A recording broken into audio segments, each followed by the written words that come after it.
Bismillah, walhamdulillah, wa la ilaha illallah, la hawla wa la quwwata illa billah. Asyhadu an la ilaha illallah wahdahu la syarika lah, wa asyhadu anna Muhammadan abduhu wa rasuluhu la nabiyya ba'dah. Wa nusalli wa nusallim ala sayyidina Muhammadin ibn Abdillah. Amma ba'd. A'udzu billahi minasy syaithanir rajim. Bismillahirrahmanirrahim.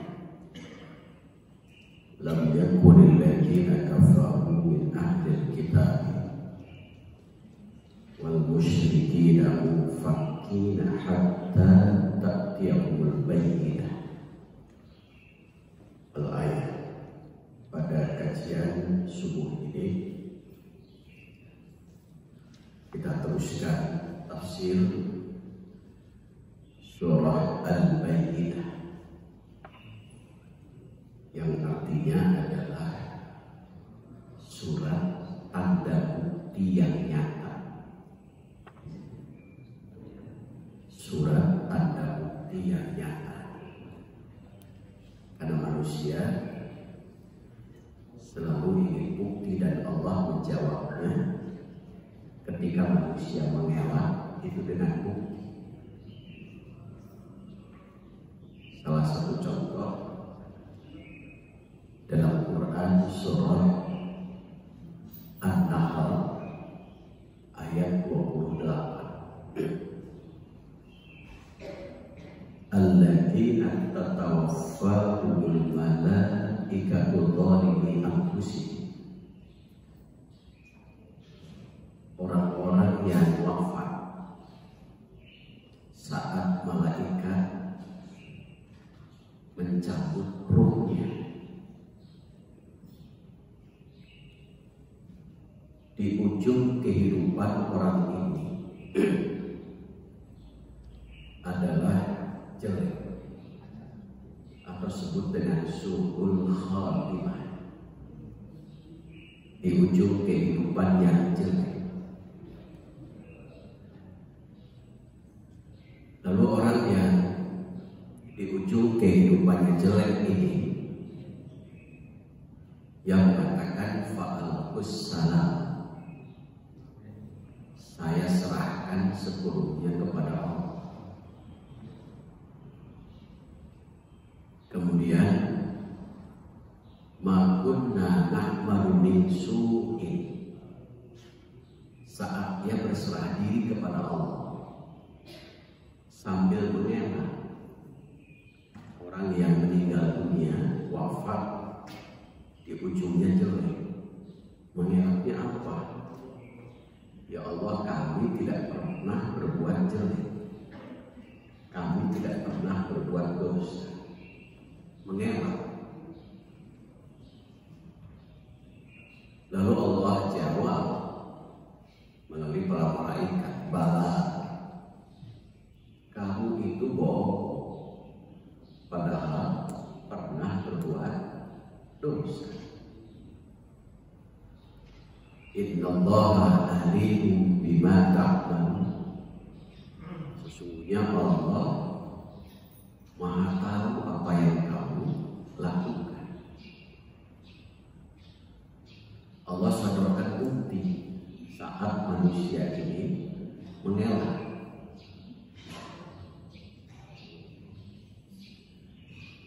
Kemudian di dalam Quran surah Al-Kahfi ayat 49, buktinya itu wa wudi'al kitab, Allah serahkan buku catatan manusia. Ini buktinya, Allah serahkan buku catatan manusia sejak mulai hidup sampai wafat. Catatannya. Lalu Allah memerintahkan kepada baginda Rasulullah SAW,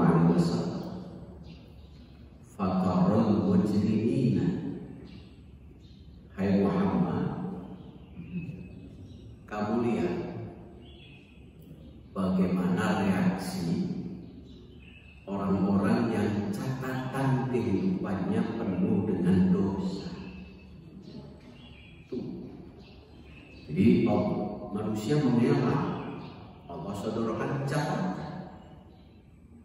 Kan kalau manusia sekarang kan mana buktinya?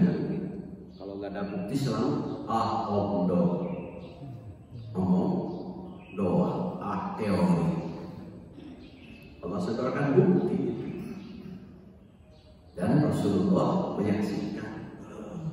Oh Muhammad, lihat bagaimana reaksi orang-orang yang catatannya penuh dengan dosa. Musyfiqina ma fihi. Iya, saat menerima buku itu sudah terlihat rasa takut. Baru juga menerima sudah terlihat.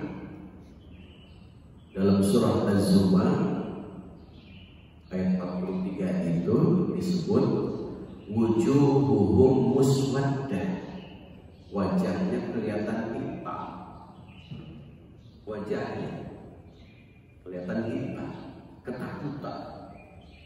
Kan kalau orang yang takut, raut mukanya sudah terlihat.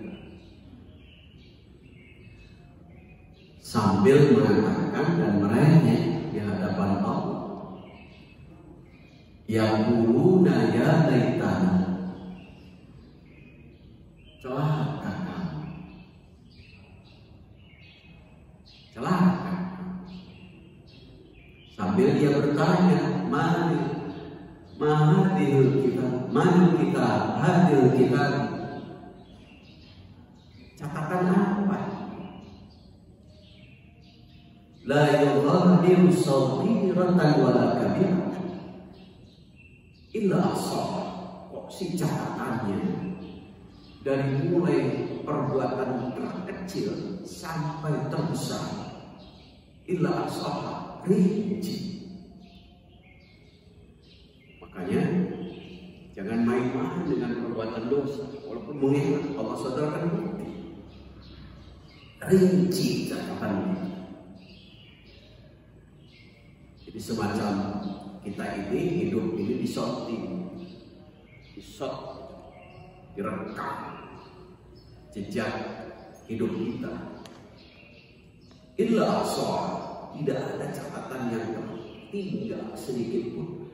Saghiratan wala kabiratan, dari mulai terkecil sampai terus ada catatannya semua. Siapa yang mencatatnya? Ma yalfidu min qawlin illa ladaihi raqibun atid. Itu malaikat raqib dan atid. Berapa giga itu catatan kita tidak kena virus. Kalau kena virus untung kita tidak bisa dibuka. Berarti mega kan catatannya. Wa wajadu ma amilu hadir. Kita sebagai manusia melihat semua catatan itu. Tidak ada satupun yang terlewatkan. Rinci, melihat semua. Barulah manusia mengatakan Rabbana absarna. Ya Allah, sekarang kami melihat. Awalnya memang Allah sodorkan bukti banyak. Wasami'na, bukan hanya melihat, kami juga mendengar cerita-cerita orang yang berada di api neraka. Dia merengek, meminta, memohon kepada Allah. Apa permintaannya? Dalam Quran surah Fatir ayat 37, Rabbana akhrijna, ya Allah, kalaulah bisa keluarkan saya dari api neraka. Itu permintaannya. Walaupun lau annali karratan, sedikit sebentar saja keluarnya. Untuk apa? Apakah dia ingin kembali kepada Allah, kepada dunia, ingin bertemu dengan pasangannya, suami istri. Tidak. Ingin bertemu dengan anak-anak, cucu, enggak. Ingin bertemu dengan besti-besti, enggak. Tidak. Ingin bertemu dengan tetangga, sahabat, enggak. Apa yang dia inginkan? Na'malu shalihan ghairal ladzi kunna na'mal. Kami ya Allah akan berbuat amal saleh. Tuh, bukan ingin bertemu dengan siapa-siapa. Kami ingin melakukan amal kebajikan. Rukun amal soleh itu ada 3 yang disebut amal soleh. Dalam satu riwayat, solihun niyat, satu yang disebut amal soleh itu niatnya baik. Karena fungsi niat dalam bab fikih itu ada 3. Makanya niat itu penting dan perlu, kemudian menjadi salah satu rukun dalam setiap perbuatan. Di wudu ada niat, di sholat ada niat, rukun. Kenapa? Untuk memastikan niatnya baik atau tidak, lurus atau tidak. Karena fungsi niat itu satu, untuk menentukan jenis ibadah. Bapak Ibu sholat setelah ada, yang menentukan jenis ibadah Bapak Ibu itu niat. Ada yang bisa jadi sholatnya tahiyatul masjid, ada yang sholat sunnah fajar, ada yang sholat di antara 2 adzan, atau ada yang sholat mutlak bisa jadi. Rakaatnya sama, 2 rakaat, gerakannya sama, salamnya sama. Yang menentukan dia sholat apa adalah niat. Puasa hari Senin bisa jadi puasanya sama, tapi puasanya bisa beda. Ada yang bisa jadi puasa Senin memang puasa sunnah ya hari Senin. Bisa jadi dia puasa qadha, mengambilnya hari Senin.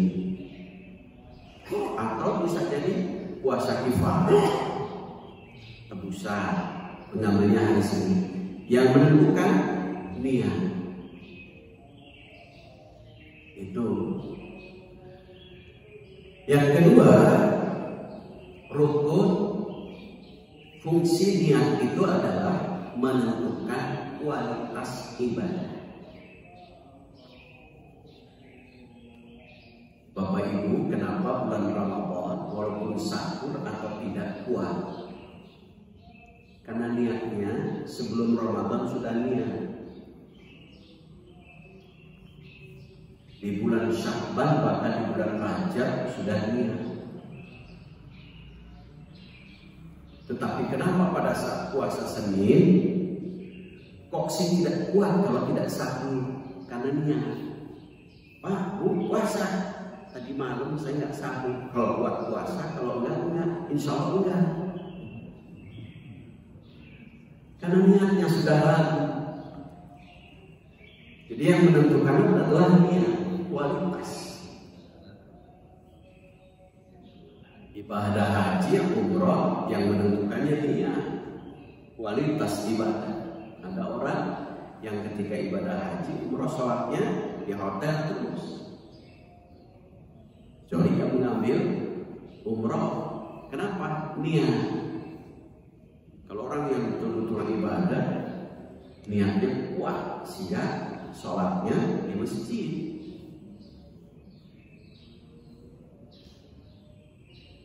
Kemudian yang ketiga, fungsi niat itu adalah menentukan pahala ibadah. Makanya hadis yang sudah bestseller itu innamal a'malu binniyat wa innamal likulli imri'in ma nawa dan seterusnya. Itu kisahnya ada dua orang yang pada saat ikut hijrah bersama Rasulullah SAW niatnya berbeda. Hijrahnya sama dari Mekah ke Madinah, tapi ternyata terbesit dalam pikiran dan hatinya niatnya berbeda. Ada niatnya ikut hijrah karena Allah dan Rasul. Ada yang niatnya karena ingin dapat gadis orang Madinah, ingin dinikahinya, dapat gadis. Sama dengan kuliah, ada yang betul-betul kuliah lulus, ada yang cari jodoh saja saya. Kalau sudah dapat jodoh ya sudah berhenti kuliahnya. Jadi pahala ibadah itu. Makanya motivasi niat itu menentukan pahala kita, dorongan niat kita. Apa? Satu, ada orang yang beribadah dorongan niatnya karena Allah. Itulah kategorinya ibadatul mukhlis. Ibadahnya orang-orang yang ikhlas karena niatnya karena Allah. Jadi orang yang ikhlas itu biasanya hidupnya sudah tidak kecewa lagi dan tidak sakit hati. Karena kalau tidak didapat di dunia, pikirannya pasti ke depan. Nanti Allah yang membalas. Yang kedua, motivasinya karena pahala, surga neraka. Ibadahnya statusnya ibadatul tujjar. Tingkatan ibadahnya ibadat pedagang. Jadi kalau Bapak Ibu hanya mengharap pahala, berarti pedagang. Hanya mengharap untung. Kalau nggak dapat, tingkatan kedua ini sudah mulai kecewa. Kalau nggak dapat, seperti pedagang, kalau nggak dapat untung kecewa, sakit hati. Yang ketiga, ada dorongan ibadahnya karena takut api neraka. Ibadatul akhlaq, tingkatan ibadahnya tingkatan hamba sahaya. Ini juga masih sakit hati, kecewa. Dia beribadah karena ada neraka. Kalau suatu saat ada berita neraka tidak ada, mungkin dia berhenti ibadahnya. Sama dengan masyarakat taat pada lalu lintas. Taat. Kenapa? Ada yang jaga. Kalau nggak ada, bablas. Karena takut, bukan kesadaran itu. Itulah fungsi niat. Yang kedua, rukun amal soleh itu adalah solehul kaifiyah. Tata caranya baik. Itulah sehingga harus dengan ilmu itu. Untuk mengetahui tata cara baik benar itu adalah ilmu. Ilmu itu apa? Mengetahui tuntunan yang pernah dilakukan oleh Rasulullah. Makanya syarat ibadah diterima itu satu ikhlas, yang kedua ittiba'u sunnah Rasul, mengikuti sunnah Rasul. Untuk mengetahui bagaimana sunnah Rasul itu harus belajar ilmu. Makanya ada sebuah ungkapan luar biasa, menuntut ilmu adalah takwa. menyampaikan ilmu adalah ibadah. Mengulang-ulang ilmu adalah zikir. Mencari ilmu adalah jihad. Jadi Bapak Ibu luar biasa sudah dapat 4. Nuntut ilmu adalah takwa. Menyampaikan ilmu ibadah. Mengulang-ulang ilmu zikir. Mencari ilmu adalah jihad. Ini Bapak Ibu sudah mulai takwa, ibadah, zikir, jihad. Dapat 4 gitu. Luar biasa, Masya Allah. Jadi makanya amal soleh itu harus diiringi dengan ilmu, bukan dengan nafsu. Kata orang Sunda mah, sanes kutukur tapi kedah ku taat. Sanes ku otot tapi kedah ku otak. Artinya ilmu itu. Kemudian yang ketiga, rukun amal soleh itu adalah salihul ghayah. Tujuannya baik. Kenapa? Karena ada penyakit yang bisa menggugurkan pahala. Apa penyakitnya? Ria. Ini penyakit ria. Ria itu siapa yang tahu? Diri kita sendiri. Kalau Allah pasti tahu. Maka Allah sudah mewanti-wanti dalam Quran surah Al-Baqarah ayat 263. Ya ayyuhalladzina amanu la tubtilu shadaqatikum bil manni wal adha. Hai orang-orang yang beriman, janganlah kamu hilangkan pahala kebaikan. Janganlah kamu gugurkan pahala kebaikan dengan sebab 2. 1, bil manni. Mandi itu ada yang menyebut ria. Ria itu adalah dia beribadah tetapi ingin berharap pujian dari manusia. Saat sendiri Allahu Akbar, tiba-tiba di belakang datang mertua, Allahu Akbar. Ditingkatkan yang berlebihan. Kenapa? Ingin dipuji oleh mertua. Jadi Islamnya ingin sholat namun ayah ditoha. Menantunya ingin sholat, mertuanya ingin sholat namun ayah minantu. Jadi kalau minantu ingin sholat namun ayah ditoha, mitoha ingin sholat karena ada mertua, maka kalau bisa jangan pisah rumah gitu. Supaya apa? Supaya sama-sama rajin gitu sholatnya. Itu dia. Ada juga bil manni itu yang nyebut-nyebut karena ada kesombongan. Penyakit sombong itu hebat bagi dirinya, tetapi sesungguhnya kasihan bagi dirinya juga. Kenapa? Dalam Quran surah Al-A'raf ayat 40.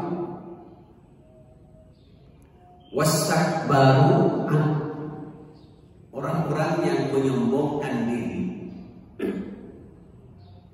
La tufattahu lahum abwabus sama, pintu-pintu langit terkunci. Artinya apa? Amal kebajikannya tidak diterima karena akibat sombong. Akibat sombong. Makanya simbolnya dalam ayat itu pintu langit terkunci. Amal kebajikannya Allah tidak akan terima karena akibat kesombongan. Pemicu sombong itu 1, jabatan. Contohnya dulu sejarah Fir'aun. 2, harta harta, contoh sejarah Qarun. 3. Ilmu, contoh sejarah Bal'am. 3. Gagah, kaset, banyak uang, contoh sejarah Abu Lahab. Yang kelima, cantik, banyak perhiasan, contoh sejarah Ummu Jamil. Ada 5 contoh pemicu sombong. Orang yang sombong karena miskin, bodoh, jelek, belum ada contoh itu. Dia membuat contoh sendiri. Sudah miskin, bodoh, jelek, sombong, hidup lagi. Jadi membuat contoh sendiri, belum ada contoh sejarah. Kemudian apalagi orang yang sombong itu, wala yadkhuluna jannah, surga pun terkunci. Di dalam hadis, apalagi ditampakkan sombongnya, sombong belum nampak saja masih terbesit, surga sudah terkunci. La yadkhuluna jannah, la yadkhulul jannah. Surga tidak pernah akan terbuka, terkunci. Untuk siapa? Maka fi qalbihi, untuk orang yang dalam hatinya misqala dzarratin min kibri, sebesar atom baru terbesit sombong. Jadi sombong dalam hati saja surga sudah terkunci, apalagi ditampakkan dalam perbuatan. Sampai kapan? Hatta yalijal jamalu fi sabil khiyar, sampai ada unta yang masuk ke lubang jarum. Karena mustahilnya orang yang sombong akan masuk ke surga. Itu. Kecuali kalau Bapak Ibu akan sombong, ya sudah, buat jarum yang lubangnya bisa masuk unta. Buat apa lagi kan? Itu sebagai simbol, Masya Allah. Nah, itulah sehingga di ayat pertama, lam yakulil ladina kafaru min ahlil kitab wal musyrikina munfakina hatta ta'tiyahumul bayyinah. Orang-orang kafir itu ahli kitab dan orang-orang musyrik yang mengatakan tidak akan meninggalkan agamanya. Makanya diberi nasihat atau tidak, orang kafir itu tetap tidak mau beriman. Surah Al-Baqarah kan, ayat 6 dan ayat 7. Innal ladzina kafaru sawa'un 'alaihim a'andartahum am lam tunzirhum la yu'minun. Orang-orang kafir itu sama saja, tidak akan beriman, diberi nasihat atau tidak. Kenapa? Khatamallahu ala qulubihim wa ala sam'ihim wa ala absarihim ghishawah. Kenapa orang kafir itu tidak mau beriman, kalaupun dia diberi nasihat atau tidak? Karena hatinya sudah tertutup dan terkunci. Dari mulai apa? Dari mulai hati, pendengaran, dan penglihatan. Inilah dalam bahasa kita, karena sudah keras kepala. Dalam bahasa Sunda, tos lurus tunjung. Dalam bahasa Sunda. Makanya Ibnu Qayyim mengungkap ada 6 hal yang merusak hati manusia. Ada 6 perkara yang merusak hati manusia, sehingga hatinya bisa tertutup, terkunci. Apa yang merusak hati manusia itu? 1, yadnibuna. Manusia kadang meremehkan dosa, melalaikan dosa. Makanya orang Sunda bilang dosa itu meledos teka rasa. Makanya tanda orang keras kepala itu sederhana. Ketika sudah salah, tidak mengaku salah, tidak merasa salah, itu sudah mulai keras kepala. Ditambah dinasehati tidak mau, bahkan marah, itu berarti keras kepalanya sudah tingkatan tinggi. Dosa itu ada dua. Dalam Quran surah Al-Imran ayat 135. Walladzina fa'alu fahishatan walladzina idza fa'alu fahishatan aw dzalamu anfusahum. Dosa itu ada fahisyah, ada dzalamu anfusahum. Dosa fahisyah adalah dosa hubungan dengan sesama manusia. Yang kedua, dzalamu anfusahum adalah dosa hubungan dengan Allah. Ini yang menyebabkan rusaknya hati manusia. Dosa hubungan dengan manusia, dosa hubungan sesama manusia. Makanya Allah sudah wanti-wanti, kenapa gugur pahala manusia? Gugurnya pahala manusia satu dengan sombong, ria. Yang kedua, wal adab. Hidupnya masih hobi menyakiti orang, mendolimi orang. Itu kadang-kadang dianggap biasa itu kalau orang dolim terhadap sesamanya. Kadang-kadang itu tidak terasa kadang-kadang.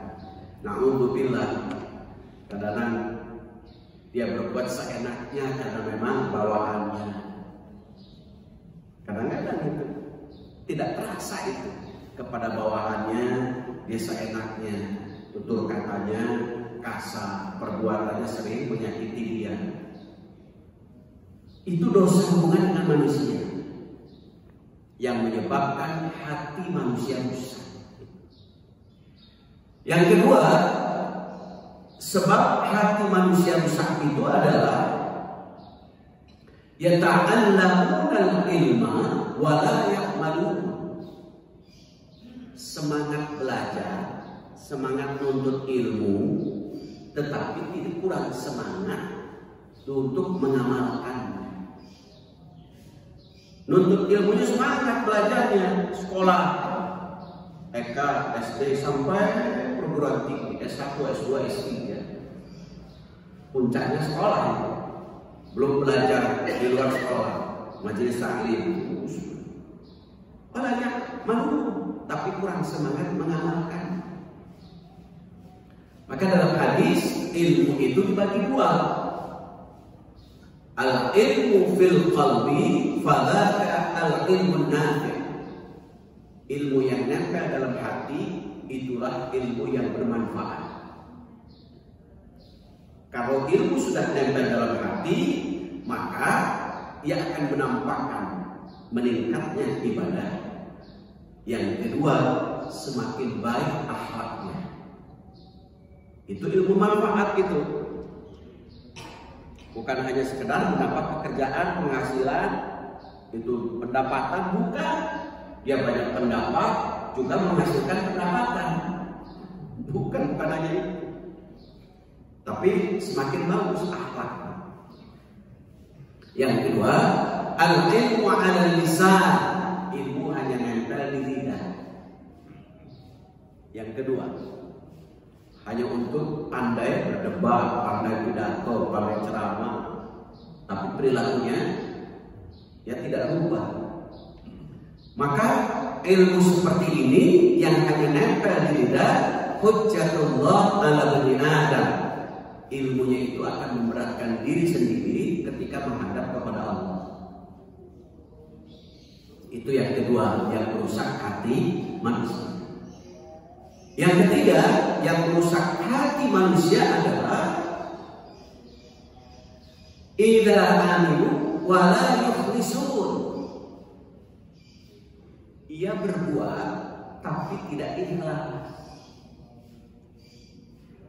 Makanya syarat ibadah diterima itu adalah ikhlas. Ikhlas itu jernih pikiran, bersih hati. Kita lihat ada sebuah ungkapan Ibnu Qayyim. Prinsip ikhlas ada pada niat. Itu hakikat ikhlas membuang, membersihkan segala rupa penyakit hati. Iri, benci, sombong, angkuh, dengki, dia bersihkan. Hakikat ikhlas itu. Kesempurnaan ikhlas adalah kejujuran. Ternyata ikhlas itu bisa dilihat. Jujur atau tidak orang itu hidupnya. Jujur itu salah satu tanda takwa dalam Quran surah Al-Baqarah ayat 177. Ulaika humul muttaqun. Mereka adalah orang yang bertakwa. Siapa orang yang bertakwa? Alladzina shadaqu. Mereka adalah orang yang benar, baik, jujur. Siapa orang yang benar, baik dan jujur? Iman, amal, akhlak. Jadi orang yang ikhlas selalu ada iman, ada amal, ada akhlak. Al-Baqarah 177.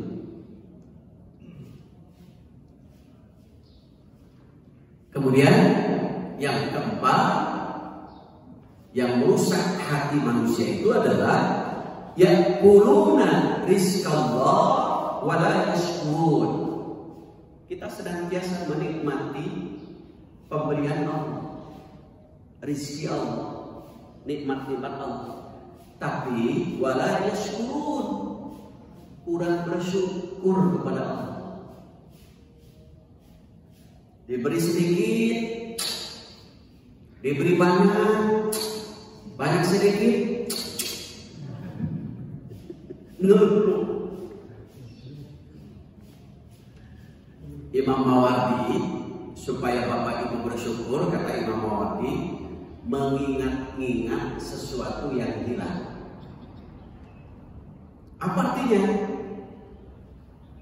Sakit kalau diingat berarti sehatnya hilang, sehingga sakit itu mahal. Maka kalau sehat berarti ya syukur. Sakit itu mahal. Ingat, kalau sakit mahal berarti sehat, bersyukur. Harun ar-Rasyid ketika jalan dengan penasihat spiritualnya, tiba-tiba kehausan di tengah perjalanan. Dia tidak bawa bekal, padahal di rumahnya kaya raya, seorang raja. Lalu ada orang yang miskin membawa segelas air, diminta. Lalu kata penasihat spiritual, Tuhan, jika orang miskin itu akan menjual, orang itu akan menjual air segelas itu, dan Tuhan kalau tidak beli air, maka Tuhan akan haus, kemudian menjadi sebab kematian. Kira-kira Tuhan berani berapa segelas air itu? Karena kalau nggak minum, mati Tuhan. Kata Tuhan ini, Harun ar-Rasyid apa? Saya berani setengah harta saya. Tuh. Kenapa? Padahal di rumahnya kaya, tapi saat di jalan hanya segelas air berani setengah dari hartanya. Kenapa? Kalau nggak minum segelas air, dia mati. Nah. Lalu setelah diminum, Tuhan, air itu sudah masuk ke perut. Kira-kira kalau air itu tidak bisa keluar, tidak bisa kencing, Tuhan berani berapa ketika ada orang yang menolongnya sehingga buang air kecilnya lancar? Kata Harun ar-Rasyid apa? Saya berani setengah dari sisa harta saya. Hanya segelas air berani menghabiskan hartanya. Kenapa? Dia mengingat sesuatu yang hilang. Kenapa manusia kurang bersyukur? Karena seolah-olah dia ada terus, tidak mengingat sesuatu itu bisa hilang. Itu syukur. Makanya yang merusak hati manusia. Yang kelima, yang merusak hati manusia adalah yanfuruna mautahum wa la yaqtabirun. Kita selalu takziah, dari mulai menengok, bahkan kita ikut memandikan, mensolati, sampai menguburkan, bahkan mengafan. Tapi kita tidak pernah mengambil pembelajaran dari kematian. Jadi mati saja, tidak diambil pembelajarannya. Coba kalau diambil pembelajaran, si A sekarang sudah mendahului, bisa jadi hari ini, besok atau lusa bagian saya. Ingat mati. Kalau ingat mati, Allah akan memberikan 3 kemuliaan. Apa kemuliaannya? Yang pertama, kemuliaan orang yang banyak mengingat mati adalah dia akan menyegerakan tobat. Yang kedua, hatinya tidak akan serakah. Yang ketiga, rajin ibadah. Itulah sehingga rusak hati kita, karena sebab kita nengok orang yang mati, bahkan sampai mengantar ke kuburan, tapi tidak mengambil pembelajaran darinya. Yang terakhir, rusaknya hati manusia itu adalah la yardawna bil ismatillah.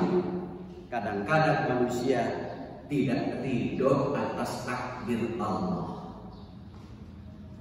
Kadang-kadang hidupnya selalu mengeluh, makanya hujan terus,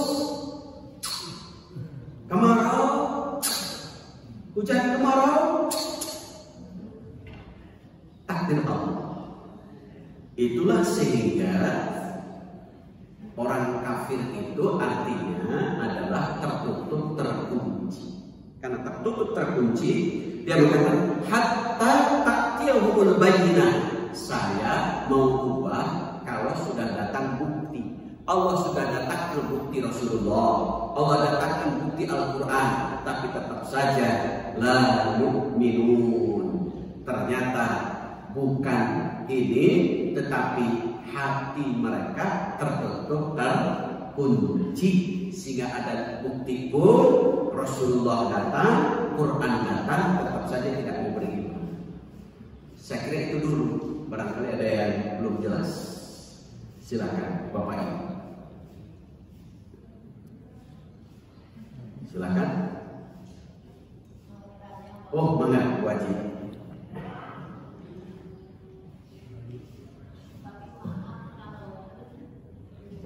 Halo, assalamualaikum warahmatullahi wabarakatuh. Waalaikumsalam.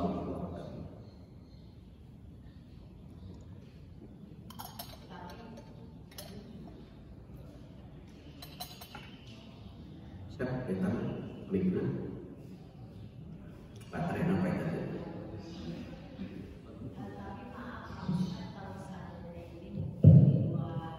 Ya boleh, wajib boleh, silakan.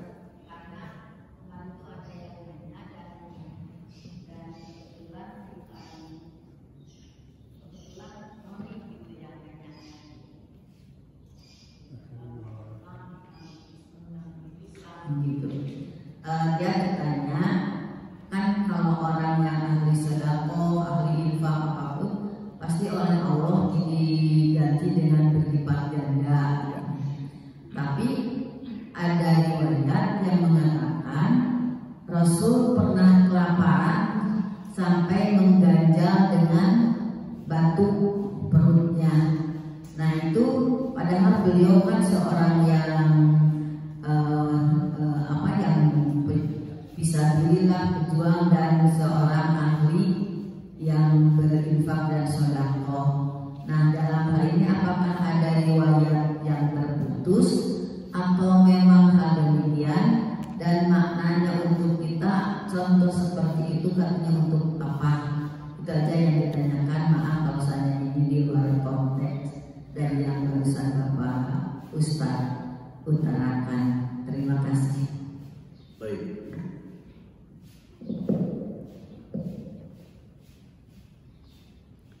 dalam Al-Quran itu masih surah Al-Baqarah ya.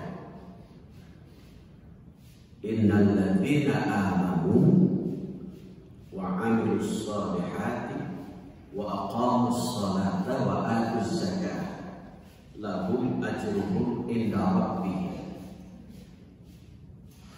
Sesungguhnya orang-orang yang beriman kemudian mendirikan sholat dan membayar zakat. Dalam ayat lain surah Fatir ayat 29 itu wa anfaqu sirra wa alaniyah. Dia juga bersedekah, infak baik yang rahasia maupun yang dia nyatakan. Lahum ajruhum inda rabbihim. Bagi mereka Allah akan berikan pahala yang berlipat ganda. Ibu bapak, di dunia itu tempatnya untuk beramal, bukan tempatnya pahala. Kalaupun di dunia ada orang yang dapat pahala, bisa jadi. Tetapi dunia itu bukan tempatnya pahala. Al-Quran surah Al-Imran ayat 180. Kullu nafsin dha'iqatul maut wa innama tuwaffawna ujurakum yaumal qiyamah. Kesempurnaan pahala itu nanti setelah wafat. Jadi kalau Bapak Ibu ingin cepat dapat pahala, maka saatnya wafat.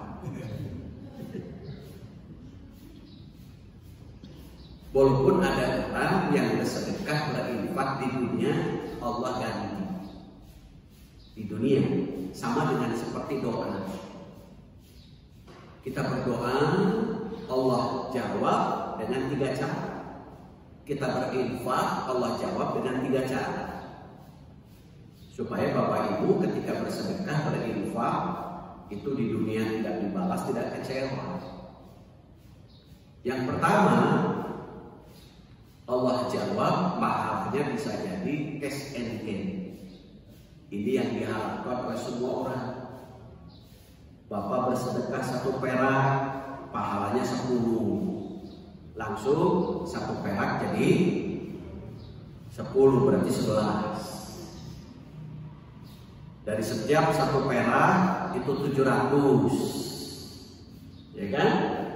Berarti 700 kali 1 perak itu sudah berapa? Anggap 10 perbuatan berarti sudah 7.000. Ini yang kita harapkan di dunia. Keinginan kita. Kita punya keinginan, Allah punya kehendak. Kehendak Allah dengan kita kadang-kadang beda. Hannah binti Fakuzah memohon kepada Allah ketika hamil istri Imran. Inni nadartu laka ma fi batni muharrara. Ya Allah, saya bernadar kalau anak yang dalam kandungan ini laki-laki, saya akan simpan di mihrab sebagai takmir lah begitu. Jadi cita-citanya sebagai takmir. Namun falamma wada'atha inni wada'tuha unsa. Ternyata keinginan Hannah binti Fakuzah punya anak laki-laki, kehendak Allah ternyata anaknya perempuan yang lahir. Ya sudah, kata Hannah binti Fakuzah, inni sammaituha Maryam. Ya sudah, saya konangan, saya beri nama Maryam. Ketika Allah tidak menjawab dengan cash and carry, Allah jawab dengan cara kedua, ditunda. Bisa jadi hari ini Bapak bersedekah, berinfak, bisa jadi minggu depan. Minggu depan tidak, bulan depan. Bulan depan tidak, tahun depan. Tahun depan tidak, tahun ke depan. Tahun ke depan tidak, di akhirat. Gak ada yang kecewa. Gak ada yang sedikit pun Allah tidak. Itu kan. Tadi surahnya saya baca. Surah Al-Hujurat ayat 14. Wa in tuti'ullaha wa rasulahu la yalikum min a'malikum syai'an. Tidak ada sedikit pun amalan kita yang Allah abaikan. Semuanya catat, amal soleh. Dalam Quran surah Al-Baqarah juga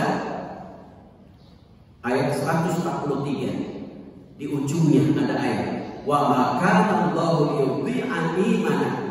Allah tidak sia-siakan keimanan kita. Allah di dunia tidak jawab, ya sudah, nanti di akhirat. Sehingga tiba-tiba ketika orang ini akan pergi, tiba-tiba Allah panggil di sini.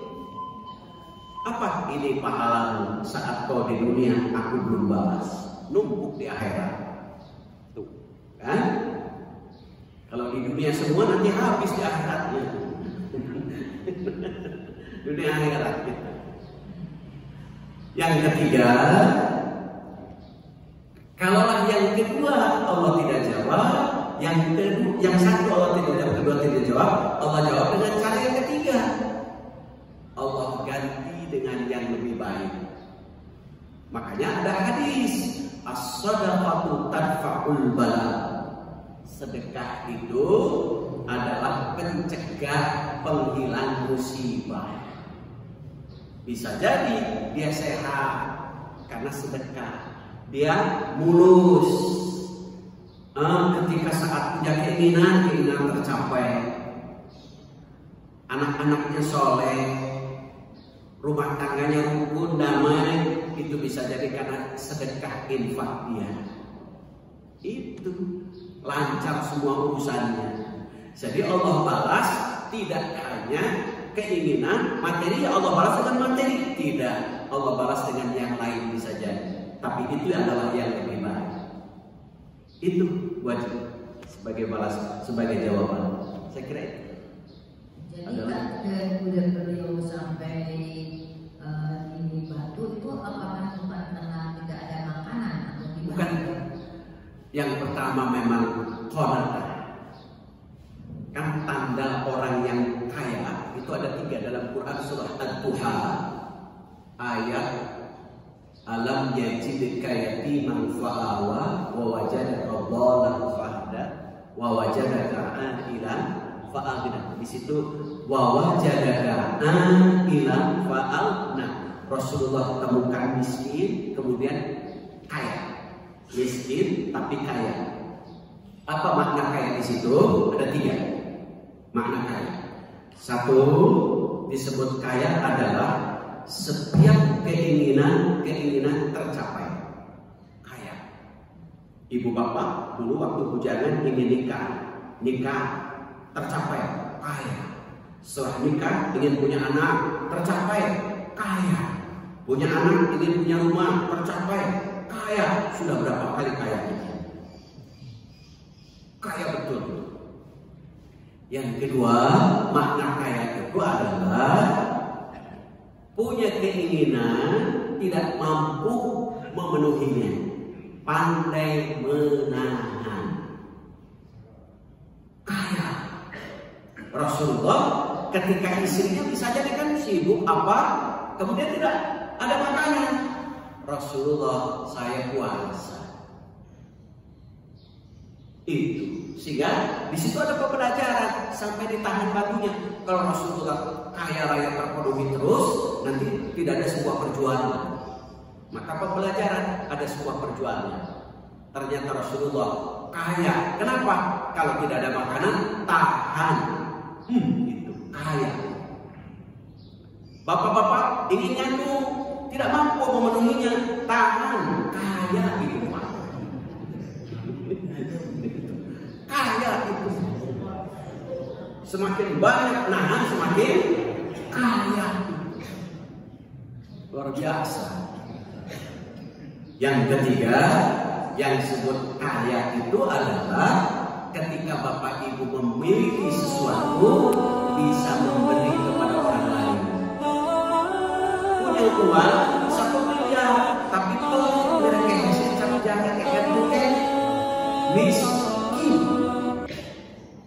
punya uang 1.000 tapi bisa memasukkan ke kenceleng 500, kaya itu. Jadi itu. Jadi kita kadang pemahaman berarti ukurannya benda. Sehingga somat, Allahus somad, manusia itu bergantungnya kepada Allah, bukan kepada benda. Kenapa? Kalau pada benda, Bapak Ibu khawatir PPS,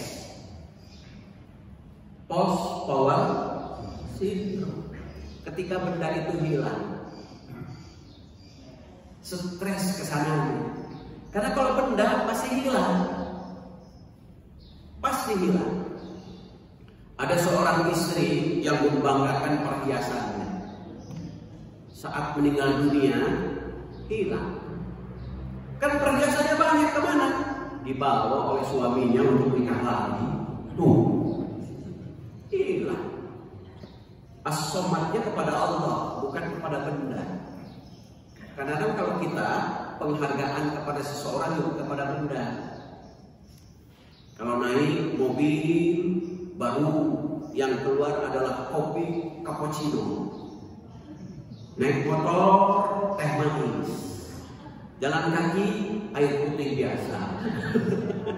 Daripada benda nanti diukurnya kelas-kelasnya itu pada benda. Maka kalau pada benda khawatir dia tidak siap ketika hilang benda. Maka jangan kepada benda itu, karena benda itu suatu saat akan hilang. Bapak Ibu punya harta banyak, tetapi saat wafat atau menjelang wafat, Bapak Ibu akan memberikan kepada siapa? Itu paling banyak 1/3 dalam bentuk wasiat. Itu hak mutlak Bapak Ibu itu, berikan kepada siapa? Berarti kan ada sisa 1/3, berarti sisanya berapa? 2/3. 2/3 pindah tangan. Kalau suami meninggal, kepada istri dan anak. Istri meninggal, kepada suami dan anak.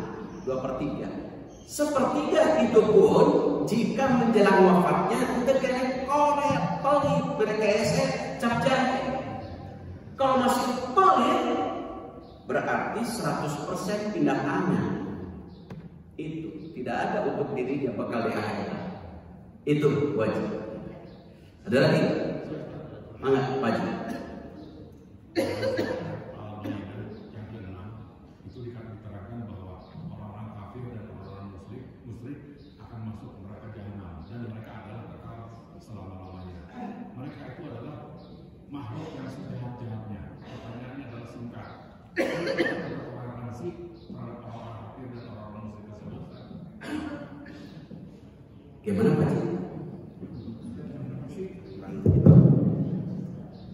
Assalamualaikum warahmatullahi wabarakatuh. Di dalam surat Al-Baqarah ke-6 itu diterangkan bahwa orang kafir dan orang-orang musyrik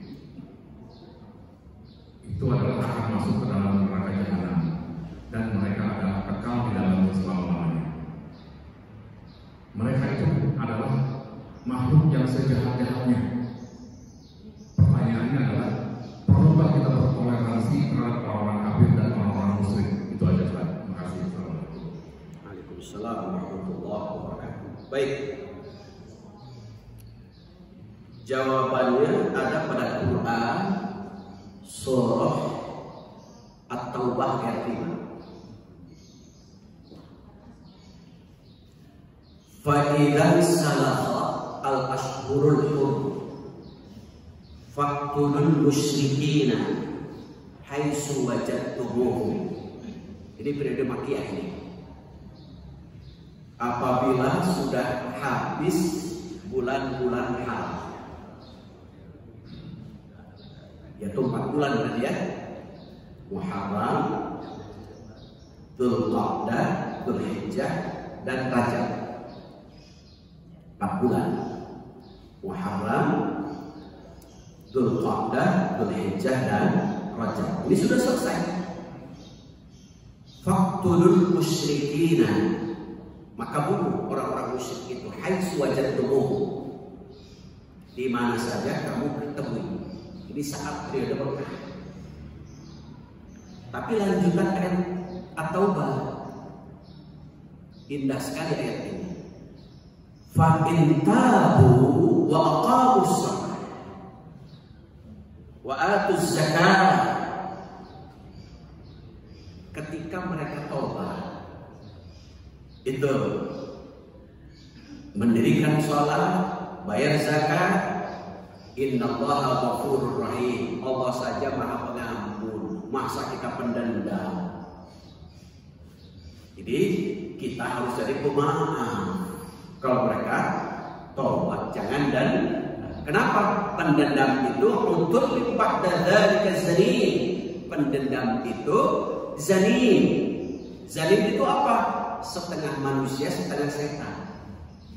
Pendendam itu adalah indah, adalah seorang Wahsy, ya kafir, ya musyrik, ya pembunuh. Yang terakhir dia membunuh Hamzah saat perang Uhud. Wahsy pesimis ketika mau taubat karena dosanya besar.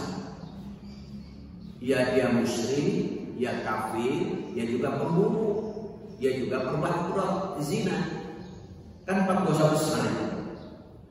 Ketika pesimis, Allah sebut dalam Quran melalui Rasulullah surah Az-Zumar ayat 53. Qul ya ibadiyalladzina asrafu la taqnatu min rahmatillah. Hai Wahsy, kira-kira begitu.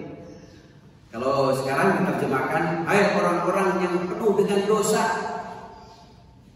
Ibadiyah, sayang. Allah masih tetap memanggilnya dengan sayang walaupun berlumuran dosa.